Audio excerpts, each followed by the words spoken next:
সময় সংলাপে স্বাগত জানাচ্ছি আমি তুষার আব্দুল্লাহ। সময় সংলাপে আমার সঙ্গে যোগ দিয়েছেন অধ্যাপক ডক্টর মোর্শেদ শফিউল হাসান। স্যার, আপনাকে স্বাগত সময় সংলাপে এবং অভিনন্দন। বাংলা একাডেমি পুরস্কার পাওয়ার পর প্রথম আপনার সঙ্গে দেখা এই সময় সংলাপে।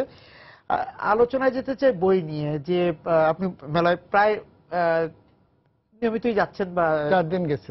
হ্যাঁ, 4 দিন গেছে। 4 দিন গিয়েছেন। তো এই যে এই 4 দিনের অভিজ্ঞতা থেকে যে আসলে আমাদের যারা বই পাঠক তাদের মেলা নিয়ে কোনো প্রস্তুতি আছে কিনা, যে তারা বইকে নির্দিষ্টভাবে একটা পরিকল্পনা করে মেলায় যাচ্ছেন, নাকি বই মেলায় এসেছি যে কোনো বই দেখছি নিচ্ছি, এই জায়গা থেকে যদি স্যার বলেন। প্রত্যেকবারই আমার মনে হয় যারা বই পাঠক কেনে তারা কিন্তু ওই একবার দেখে আসে তারপরে পরে তারা বই কেনে। সাধারণত সেটা হয় 14 তারিখে পরে একবার হয়, এখন আবার 21 তারিখে পরে হবে। অনেকে তালিকা নিয়ে যাবে। তো আগে যে তালিকা নিয়ে যাওয়া সেটা একটা সমস্যা তৈরি হয়েছে। তালিকা এখন কোনো পত্রিকা বা মিডিয়া থেকে তো কোনো ধারণা পাওয়া যায় না। সেটা নিয়ে আমরা কয়েকদিন আগে অন্য এক যে আলোচনাও করেছি যে কিভাবে একজন পাঠক যে সত্যিকার যিনি বই পড়েন, বই সম্পর্কে খোঁজ খবর রাখতে চান, তিনি তার আগ্রহের, সব বই নিয়ে সবার আগ্রহ থাকে না, সব বই সবার দরকারও হয় না, তো তার আগ্রহের বই বা এমন কোনো বই যা তার কৌতূহল জাগাবে এমন বইয়ের খবর কিভাবে তিনি পাবেন? কে তাকে সাহায্য করবে? পত্রিকা সাহায্য করতে পারবে, মিডিয়া সাহায্য করতে পারবে, মানে ইলেকট্রনিক মিডিয়া সাহায্য করতে পারবে? এটা তো আমার মনে হয় না কেউ এখন সাহায্য করতে পারবে বলে মনে হয় না। আগে কোনো কোনো পত্রিকায় ছাপা হতো, সব বই না, হয়তো অনেক ভালো বই বাদ যেত, কিছু বিশেষ প্রবন্ধের বই, কবিতার বই 2-3 সপ্তাহ 3 সপ্তাহ ছাপা হতো। তো এখন কিন্তু পত্রিকাগুলো সেভাবে ছাপে না। আর বইমেলার খবর নামে যেগুলো পত্রিকায় ছাপা হয়, টেলিভিশনে যেভাবে কাভারেজ দেয়, তাতে কোনো পাওয়া যায় বলে মানে কোনো নির্দেশনা পাওয়ার মতো অবস্থা না। কারণ আমি শুনলাম যে এই সন্ধ্যাবেলা, আমি দেখিনি, সন্ধ্যাবেলায় একটা টেলিভিশন প্রোগ্রামে গিয়ে আমি শুনেছি টেলিভিশনে বই যে অনুষ্ঠানগুলো হচ্ছে মাঠ থেকে এবং স্টুডিওতে হচ্ছে একটা অনুষ্ঠানে আমি কয়েকদিন আগে গিয়েছিলাম, সেখানে নাকি সাধারণত নবীন যারা লেখক তাদেরকেই তুলে ধরা হচ্ছে। এবং প্রকাশকরাও বললেন যে প্রকাশকদের কাছে বারবার জিজ্ঞেস করা হয় যে নবীন লেখকদের ব্যাপারে আপনারা কি করছেন। ভালো, খুব যৌক্তিক প্রশ্ন। তো তারাও মানে এই প্রশ্নটাই সম্মুখীন হচ্ছেন। কিন্তু প্রতিষ্ঠিত প্রবীণ বা যে লেখক হিসাবে যারা ইতিমধ্যেই পাঠকদের আগ্রহ কৌতূহলের মানে তারা আকর্ষণ করেছেন, এমন লেখকদের বই কোথায় কি বেরোচ্ছে এটা পাওয়ার জানার কোনো খবর নেই। এবং যে নবীনের কথা যদি স্যার থাকি, যে নতুন লেখকরা তো এইভাবে আসেন, তারা কিন্তু এখানে নবীন বলতে সেখানে মনে হয় সংজ্ঞার একটা ঝামেলা আছে। নবীন বলতে ঠিক বয়সের না, প্রস্তুতিহীন লেখক। হ্যাঁ, যে তার লেখা কোথাও মানে একটা সময় ছিল, এখন কেউ বলতে পারে না আগে সুযোগ কম ছিল এখন সুযোগ বেশি। যে আগে একটা সময় ছিল একজন পত্র পত্রিকায় লিখতেন, লিটল ম্যাগাজিনে লিখতেন, দৈনিক পত্রিকায় লিখতেন, সাহিত্য পত্রিকা বেরোতে সে লিখতে লিখতে তার নামটি পরিচিত হতো, তার পাঠকও তৈরি হতো একরকম। তারপর তার বই বেরোতো, যে তার বই বেরোচ্ছে, তার প্রথম উপন্যাস বেরোচ্ছে। আমরাও দেখেছি আমাদের সময়ে যারা এরকম কবি ছিলেন, খ্যাতিমান কবি, তরুণ থেকে তারা মানে তারা কি বলে তরুণ থেকে প্রবীণের দিকে তারা যাননি, তো মোটামুটি তারা প্রতিষ্ঠার দিকে যাচ্ছিলেন, তাদের লেখা আমরা পত্রিকায় পড়েছি। যেমন হাজার নির্মলেন্দু গুণ, আবুল হাসান, এদের লেখা তাকে পত্রিকায় পড়েছে। তারপর তার বইটা বেরোলো, আয়োজন করে জানলাম যে হ্যাঁ বইটা বেরোলো। কিন্তু এখন প্রস্তুতিহীন লেখক যে কেউ বই বের করতে পারছে। প্রস্তুতিহীন একটা বিষয় আছে, আরেকটা হচ্ছে যে শুধু মেলাতে তারা তিনি লেখক হিসেবে মানে পরিচিতি পাবেন, সেই জন্য অনেকে মেলায় বই বের করতে হবে। এই ধরনের লেখকদের উপর নির্ভর করে বাংলাদেশে এক বিরাট শ্রেণীর প্রকাশকের প্রকাশনা চলছে। এটাও কিন্তু খুব সত্য কথা, বাস্তবতা এটা চলছে। তারা তাদের কাছ থেকেই মানে রসদ নিয়ে তারা বই বের করছে। এবং এখানে তো ওই যে আমরা পাঠকদের কথা স্যার বলছিলাম যে পাঠকরা এক ধরনের বিড়ম্বনায় পড়ে যান যখন কোনো একটি প্রকাশনের স্টলে সে যাচ্ছেন, তখন যে বইগুলো প্রদর্শন করে রাখা হচ্ছে, প্রদর্শিত হচ্ছে, সেখানেও কিন্তু একটি বিভ্রান্তির মধ্যে তারা পড়ে যান, যে কারণ ওখানে তো সব ধরনের লেখকেরই বই আছে। হ্যাঁ, সব ধরনের লেখকের বই আছে। এখানে ওই যে আপনি যে প্রতিষ্ঠিত বা ওই যে যাদের লেখার সঙ্গে হয়তো পত্রিকা বা অন্যান্য মাধ্যমে আপনি পরিচিত, সেই লেখকের বই হয়তো খুঁজে পাচ্ছেন না। কারণ উনি তো লেখকও থাকছেন সেই স্টলে, তিনি তার বইটা বারবার তুলে দিচ্ছেন, এরকম শুনেছি তিনি তার বইটা তুলে দিচ্ছেন। তিনি তো টাকা খরচ করে পাবলিশারকে দিয়ে বই বের করছেন, বিনিয়োগ করেছেন। তিনি চাইবেন তার বইটা থাকবে, এবং তিনি আবার লোকজনও নিয়ে যান, খবর দেন, তার সহকর্মী, তার আত্মীয় স্বজন, তারা যাচ্ছে, যে হয়তো এসে রিপোর্ট করছে, কই তোমার বই তো দেখলাম না, কোন স্টলে আছে যে দেখলাম না, তার উপরে না থাকলে তো দেখতে পাবে না। এই ব্যাপারগুলো আছে, এবং এগুলো বোধহয় কম হলেও ছিল, গত কয়েক বছর ধরে বেড়েছে ছিল। এখন। এখন বেড়েছে এবং সামনে আরো বাড়বে। তবে পাঠককে নির্দেশনা দেওয়ার যে একটা গাইড করার একটা উপায় বোধহয় এটা থাকা দরকার, এবং সেটা করতে পারে একমাত্র কোনো প্রতিষ্ঠান, বাংলা একাডেমি কিংবা গ্রন্থগ্রন্থ, এই প্রতিষ্ঠানটির কোনো কার্যকারিতা আমরা দেখি না এখন। তারা এই কাজটা হয়তো করতে পারে। বাংলা একাডেমি বা জাতীয় গ্রন্থ কেন্দ্র। প্রকাশকরা পারবে না এই কারণে যে প্রকাশকরা জানে, যারা বড় প্রকাশক যারা যারা হয়তো মানে ওই ধরনের যাকে বলা হয় যে ভুঁইফোর বা মৌসুমী প্রকাশক যারা না, তারা হয়তো নিজেরাও বিব্রত এইসব প্রকাশকদের নিয়ে।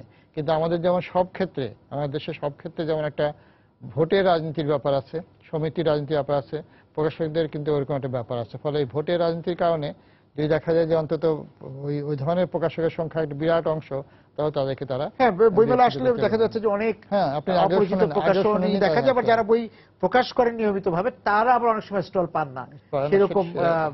তারা হয়তো পান, কিন্তু তাদের হয়তো অনেক সময় বিপদে পড়তে হয়, সেটা ঠিক আছে।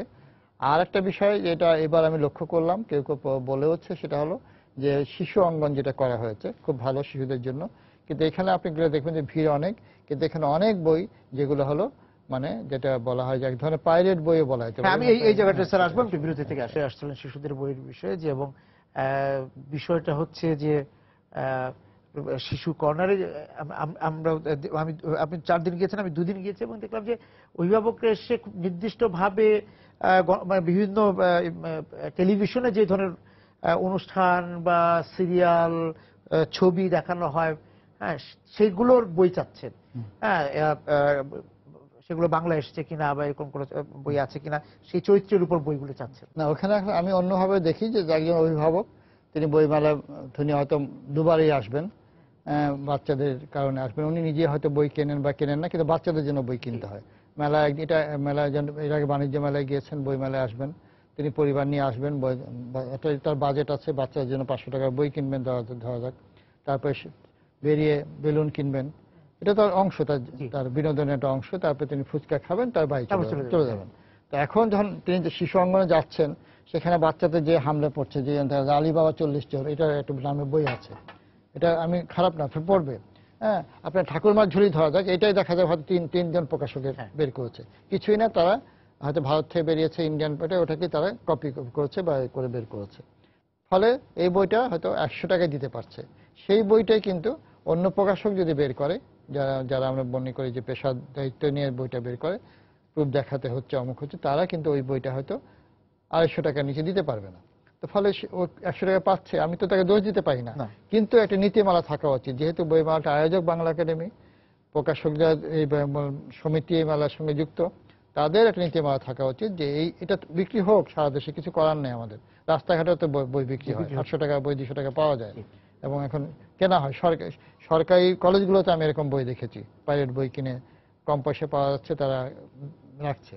তো এই ব্যাপারটি ঘটছে, এবং ভিড়টা ওখানে আমি দেখলাম। আমি 2 দিন দেখে গেছি, আমার কেউ কেউ বলেছে যে ওই জায়গাটা দেখে আসেন, দেখুন যে ওখানেই লোক আছে, যাচ্ছে, এটা হচ্ছে। পাঠকের রুচি তৈরি হওয়ার তো একটা বিষয় আছে। আপনি বাণিজ্য মেলার সাথে তুলনা করলেন, বাণিজ্য মেলাতেও সেই যে দর্শনার্থী যাচ্ছেন, ক্রেতা যাচ্ছেন, সে কিন্তু তার রুচি মতোই আসবাব বা অন্যান্য যে বিষয় সেটা কেনার চেষ্টা করেন।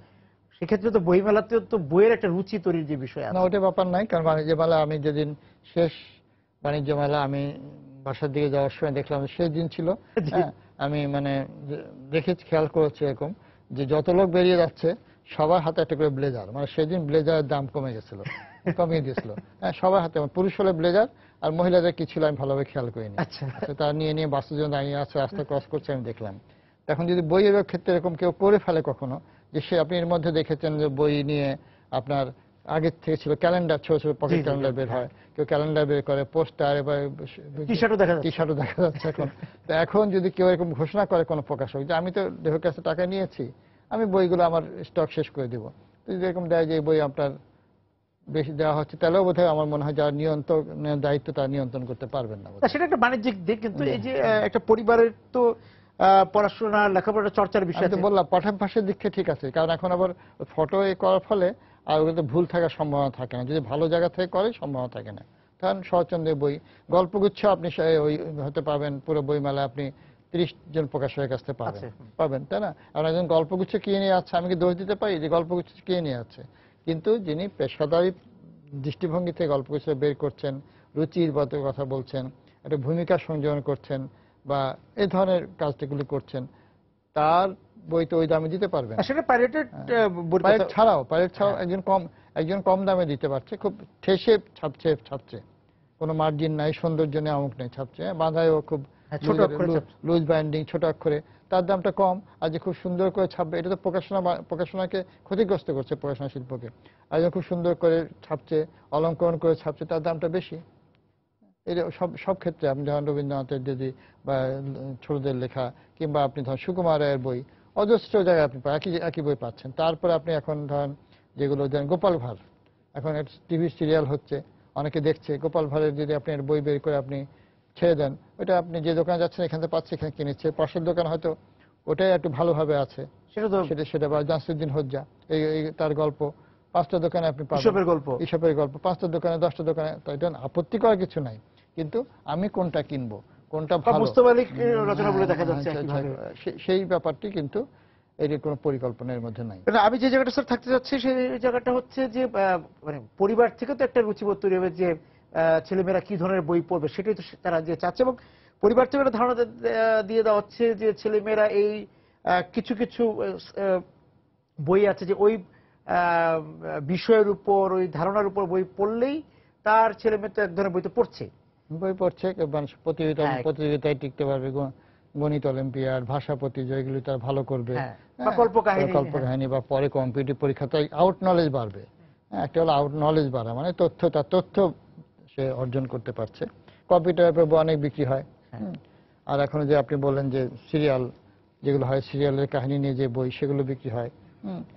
তো এইগুলো আপনি বললেন যে পরিবার কেন, আপনি স্কুলের ওটা বাদ দিচ্ছেন কেন? আমাদের রুচি তৈরি করার ক্ষেত্রে, বারবার শিক্ষার ক্ষেত্রে নিয়ে আসি, কারণ শিক্ষা যদি আমাদের মানে পাঠ বিমুখ করে তোলে, আমাদেরকে মানে পাঠাভ্যাস তৈরির বিপক্ষে যায়। এমনিতে তো পাঠ্য বইয়ের প্রতি মানুষের শিক্ষার্থীদের সবারই আমাদের এদের বিমুখতা তৈরি, যে পরীক্ষা দিতে হবে যে পড়া, সেটার প্রতি আমাদের একটা অনাগ্রহ থাকে। তারপরেও আপনার নিশ্চয় মনে আছে, আপনার শৈশব, সবারই আমাদের শৈশব ছিল, আমরা অন্তত নতুন বই হাতে পাওয়ার পরে আমরা বাংলা বই, অনেক ক্ষেত্রে ইংরেজি বই আমরা কিন্তু পড়তাম। অনেক গল্প থাকতো, কবিতাগুলো থাকতো, প্রবন্ধ হয়তো পড়তাম না, আমি আগেও গল্প কবিতা পড়ে ফেলতাম। এখন বিভূতিভূষণের পথে পাঁচে একটা অংশ আছে, এই অংশ পড়ে সবার না হোক অনেকেই হয়তো আগ্রহ হতে পারে, এই গল্পটার এটা যে উপন্যাসের অংশ আমি জানতে পারছি, তাহলে আমি উপন্যাসটা পড়ার, কখনো আমার সুযোগ হলে উপন্যাসটা আমি পড়ার চেষ্টা করব। কিন্তু এখন যে পাঠ্য বই, সেগুলো কিন্তু কি বলে, শিক্ষার্থীকে সে আগ্রহ তৈরি করে না, বরং তার মধ্যে বিরাগ তৈরি করে। যেই অংশগুলো সাহিত্যের অংশটা খুব কমে যাচ্ছে, আমাদের যারা কারিকুলাম বিশেষজ্ঞ, আমি খুব জোর দিয়ে বলি, তারা কি ধরনের তাদের মন মানসিকতা যায় না, তারা কি কারণে মনে করছে যে মানুষ শিক্ষার্থীদেরকে মানে কি বলে ব্যবহার উপযোগী শিক্ষা যে দেওয়ার নাম করে, যাদের যে বাস্তব উপযোগী শিক্ষা দেওয়ার নাম করে, তারা সাহিত্য মানে কল্পনা, সাহিত্য থেকে দূরে, ভালো কবিতা, ভালো মানে গল্প তুলনায় যেগুলি কার্যকারিতা বেশি, ব্যবহারিক জীবনের প্রয়োজন, সেরকম জিনিস তারা দিয়ে ভর্তি করছে। এবং এমনকি বাংলা বই, ইংরেজি বইও কিন্তু সেই সাহিত্যের অংশটা কমে যাচ্ছে, 1 নম্বর। 2 নম্বর কথা হলো, তারপরে যেগুলোকেই তারা মানে সিলেবাস মানে কারিকুলামের নীতিমালার মধ্যে ফেলে পাঠ্য বইয়ে অন্তর্ভুক্ত করা হয়, সেগুলো এমনভাবে করা হয় যাতে ওই বিষয়ের প্রতি আগ্রহ তৈরি হয় না। এটা যোগ্যতার একটা ব্যাপার, যারা করেন তাদের যোগ্যতার একটা ব্যাপার আছে। তো এইটা মিলে তো আমাদের একটা সাহিত্য বিরোধী, পাঠ বিরোধী একটা মানসিকতা তৈরি হচ্ছে ছোটবেলা থেকেই। এবং সেই ক্ষেত্রে পরিবারেও যে পড়াশোনার যে অভ্যাসটা ছিল, কি ধরনের বই পড়বে, সেগুলো আপনি যেটা বললেন, এই বিষয়ক বইগুলি পড়ছে, যে সব বই পড়ুক, এটা গণিত বা কম্পিউটার বা কল্পকাহিনী পড়ুক, কিন্তু এমনিতে যে পৃথিবীর ইতিহাস, মানুষের ইতিহাস, দেশের ইতিহাস, মাটির ইতিহাস বা আনন্দের জন্য, শুধুমাত্র আনন্দের জন্য সুকুমারের কবিতা সে আনন্দ পেয়ে করতে পারে, সেটা তো সে পড়ছে না। পড়ছে না, যে একটা কবিতা মুখস্থ করে ওই আবৃত্তি করতে হবে, অমুক অনুষ্ঠানে ওখানে যে পুরস্কার আনতে হবে করছে, কিন্তু সে তো পড়ছে না। তার মধ্যে ওই এটা টেস্টটাই তৈরি হচ্ছে না, তার মধ্যে তৈরি হচ্ছে না সেটা, এবং এটা আমরা তৈরি করতে চাচ্ছি না বলে হচ্ছে না। আমার মনে হয় অভিভাবকরাও চান বলে আমার ওটা মনে হয় না। অধিকাংশ অভিভাবক, আমাদের শিক্ষা ব্যবস্থাও চাই বলে মনে হয় না, আমাদের রাষ্ট্র সমাজে চাইছে বলে মনে হয় না। আগেও মনে করা হতো, যেমন মোগল বাদশাহদের সম্পর্কে বলা হতো, তাদের যে ছেলেটা কবিতা লেখে বা সাহিত্য পড়ে, তাদেরকে মনে করা হতো সে রাজ্য শাসনের উপযুক্ত হবে না, যে কারণে দারাশিকরা কি বলে ক্ষমতায় পাননি, আওরঙ্গজেব ক্ষমতায় পেয়েছেন, এটা ছিল। তখন এটা ছিল, আজাবাদ চৌধুরীর ক্ষেত্রে এটা ছিল। এখন হয়তো আমরা সবাই সেভাবে মনে করি যে সাহিত্য যে পড়বে, যে আপনার জ্ঞান বিজ্ঞান নিয়ে মাথা ক্যারিয়ার হবে না, তার ক্যারিয়ার তৈরি হবে না। জ্ঞানের সঙ্গে যে আমাদের দূরত্বটা তৈরি হয়ে যাচ্ছে সমাজের, এবং কোনটা জ্ঞান এবং বিদ্যার যে পার্থক্য আছে, মানে তথ্য এবং জ্ঞানের যে পার্থক্য আছে, এগুলো আমরা গুলিয়ে ফেলছি। হয় আমরা জানি না, অথবা ইচ্ছা করে এটা আমরা গুলিয়ে ফেলার চেষ্টা করছি। তথ্যকে আমরা জ্ঞান মনে করছি। বিজ্ঞান আর টেকনোলজির মধ্যে পার্থক্য, সেটা আমরা গুলিয়ে ফেলছি। বিজ্ঞান সাথে যুক্তির কাজ করে, কৌতূহলের কাজ করে, জিজ্ঞাসা থেকে তৈরি হয়। সেটা টেকনোলজিতে যে কেউ মানে সেগুলো যে কেউ ব্যবহার করতে, আমার জানার দরকার নেই মোবাইলটা আমি কিভাবে তৈরি হয়, ব্যবহারিক জ্ঞান। তো এই ব্যবহারিক বিদ্যা আর কি। তাহলে কি একটু মানে পাঠক, আগামীতে আমাদের পাঠকের ভবিষ্যৎ কি?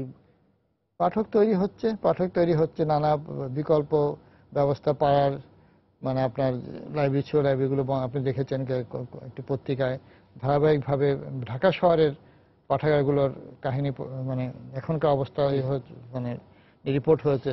সেখানে সবগুলি বন্ধ অবস্থা, যেগুলো বই আছে আলমিরা খোলার ব্যবস্থা নেই। বিকালবেলায় কেউ কেউ যায় খবরের কাগজ পড়ে। একসময় তো এই পাঠাগারগুলোকে নির্ভর করে তো পাঠাভ্যাস তৈরি হয়েছে। তারপরে যে সংগঠনগুলো ছিল, কচি কাঁচা খেলাঘর আসর বা এমনি সংগঠন এলাকার পাঠ, সেখানেও লাইব্রেরি ব্যাপার ছিল, সেগুলো নাই। একসময় লাইব্রেরি উঠে ভিডিও লাইব্রেরি হয়েছিল, এখন সেগুলো নাই, কারণ ইউটিউব থেকে সবকিছু দেখা যায়। তো আমার তো মনে হয় না যে খুব যে এটার আনুকূল্য করছে। তারপরেও কিছু কিছু সংগঠন তৈরি হচ্ছে, তারা যেহেতু নেই, বই প্রকাশের সংখ্যা তো বাড়ছে। ওই যে আপনি শুরুটা যেটা করলেন যে অনেকের মধ্যে লেখক হওয়ার, স্টার হওয়ার, আমি তো লেখক এবং ওই সময় অটোগ্রাফ দেওয়া যায়, ওই সময় টেলিভিশনে দেখা যায়। তো কাজে আগ্রহ থেকে তৈরি, আর মানুষের আত্মপ্রকাশের তাগিদও থাকে, কিন্তু ওই প্রস্তুতিটা নাই। আগে একজন প্রকাশকের নাম শুনে আপনি বলতে পারতেন যে এই প্রকাশক বা এই তারা কোনো খারাপ বই বের করতে পারে, খারাপ বা নিম্নমানের বই বের করতে পারে না। মোটামুটি এই বই, তার যে কোনো বই আমি মনে করতে পারি একটা এই বিষয়ে নেওয়া যায়। এখন কোনো প্রকাশক সম্পর্কেই এটা বলতে পারবে। নানা কারণে বই ছাপা হয়, সামাজিক সম্পর্ক সূত্র, পদবি, ক্ষমতা, নানা কারণে, অর্থ। আগেও ধরেন একজন মন্ত্রী, একজন সচিব, একজন ব্যবসায়ীদের মধ্যে অনেক লেখক ছিলেন এবং তারা লেখক হিসাবে বিখ্যাত ছিলেন। আমরা পরে জেনেছি যে অমুক কিন্তু একজন সচিব ছিলেন, অমুক একসময় মন্ত্রী হয়েছেন, অমুক পুলিশে আইজি ছিলেন। কিন্তু এখন কিন্তু প্রকাশকরাও, আমি খুব মানে জেনেই বলছি কথাটা, দায়িত্ব নিয়ে বলছি, প্রকাশকরাও কিন্তু খোঁজেন যে কোথায় কোথায় গেলে এই ক্ষমতার আনুকূল্যটা পাওয়া যাবে, তাদের পাণ্ডুলিপিটা পাওয়া যাবে। সেটা প্রকাশনার বাইরে থেকে, এটাও কিন্তু আমাদের প্রকাশনার ক্ষতি, মানকে নষ্ট করেছে।